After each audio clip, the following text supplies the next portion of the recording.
Women's suffrage throughout the ages. Sometimes it looks different than we expect, but one thing that always remains the same is women fighting for their vote and their voice and the vote and the voice of others. My first piece is an excerpt of an essay written by Mary Wollstonecraft titled A Vindication on the Rights of Women. In a book on female rights and manners, the works written specifically for their improvement mustn't be overlooked, especially when the book says explicitly that women's minds are weakened by false refinement, that the books of instruction written by men of genius have been as likely to do harm as more frivolous productions, and that, when reasonable improvement is regarded as the dignity that raises men above the lower animal and puts a natural scepter in the feeble hand, those instructive works regard women as beings of a subordinate kind and not as a part of the human species. In the government of the physical world, it is observable that the female is, so far as strength is concerned, inferior to the male. This is a law of nature and doesn't seem to be suspended or appealed in favor of women. This physical superiority can't be denied, and it is a noble privilege.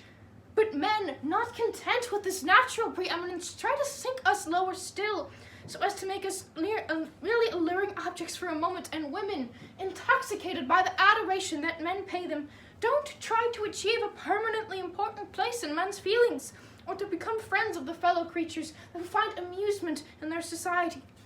I am aware of an obvious inference.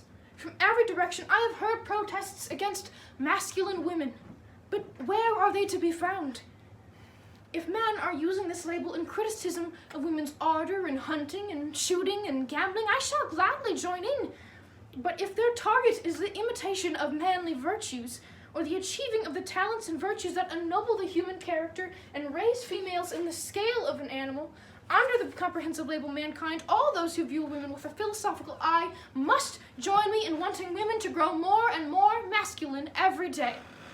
Women are so much degraded by mistaken notions of female excellence that this artificial weakness produces in them a tendency to tyrannize and gives birth to cunning, the natural opponents of strength, which leads them to exploit those contemptible infantile airs that undermine esteem, even while they excite desire.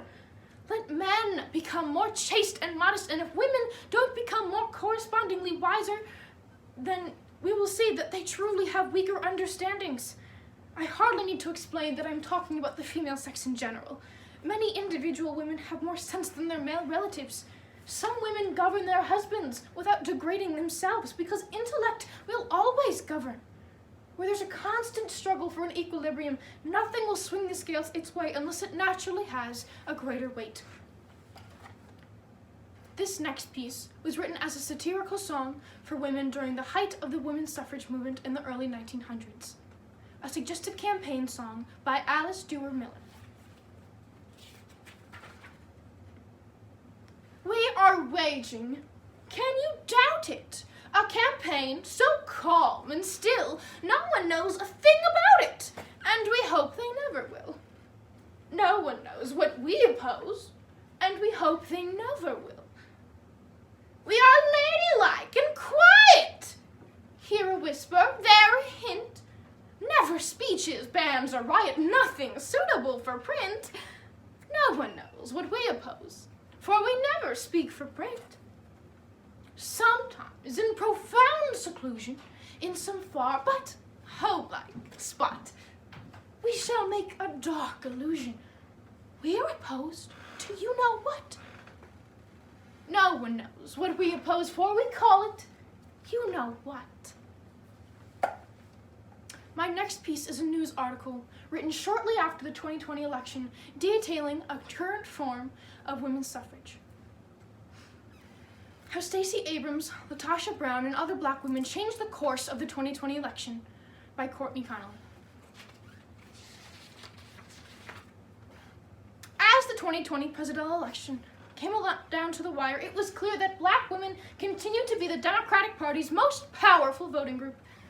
Not only did 91% of black women vote for Democratic presidential nominee Joe Biden during the NBC News exit poll results, but black women have also been on the front lines of this year's election, working to ensure that all eligible voters have their voices heard in the polls.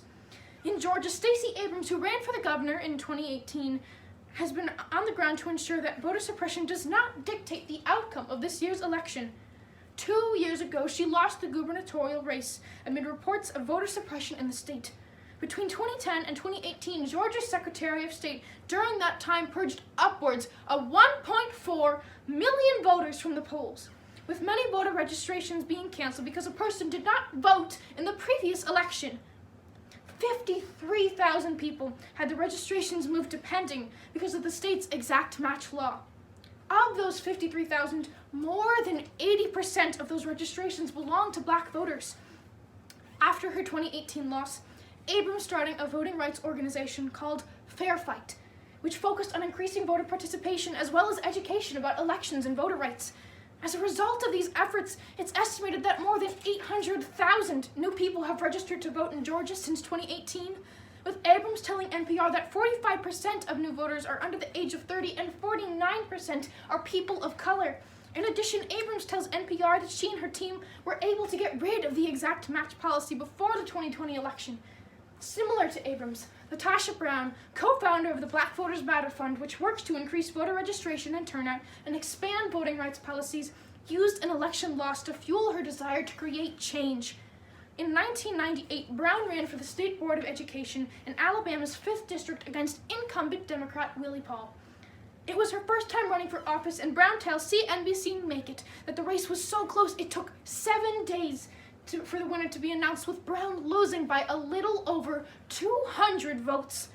Minutes after the election was certified, she said she received a call from the state's Democratic Party letting her know that 800 ballots had been found in a safe by the county sheriff. Brown says she was told that it was too late for the ballots to be counted.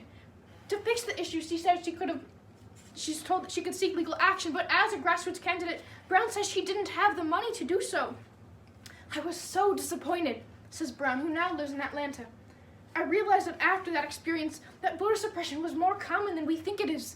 I kept talking to candidates and being a part of elections where time and time again I would see that voter suppression was a strategy that was used often by many candidates and political parties to prevent people from voting or having their vote count." Today, Brown's Black Voters Matter Fund has worked to ensure that black communities are not only registered to vote, but also understand the power of their vote. BVM also does work to advocate for the expansion of voting rights policies that include early voting, resistance to voter ID laws, and a strengthening of the Voting Rights Act.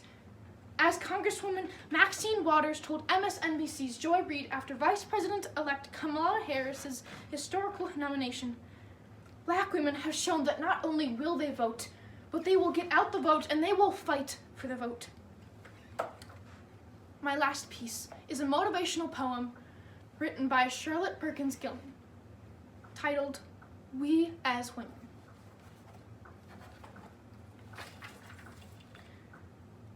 There's a cry in the air about us. We hear it before, behind, and the way in which we as women are going to lift mankind. Fair sisters, listen one moment and perhaps you'll pause for 10. For the business of women as women is only with men as men. What we do, we as women, we have done through all our life. The work that is ours as women is the work of mother and wife, but to elevate public opinion and to lift up erring man is the work of the human being. Let us do it if we can. But wait, warm-hearted sisters, not quite so fast, so far.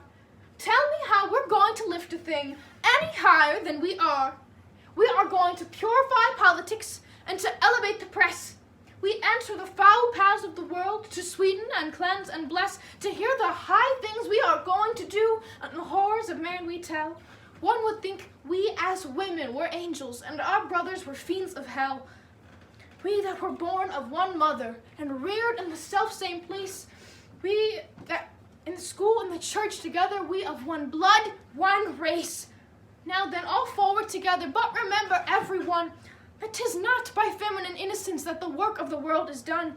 The world needs strength and courage and wisdom to help and feed. When we as women bring these to man, we shall help the world indeed. Thank you.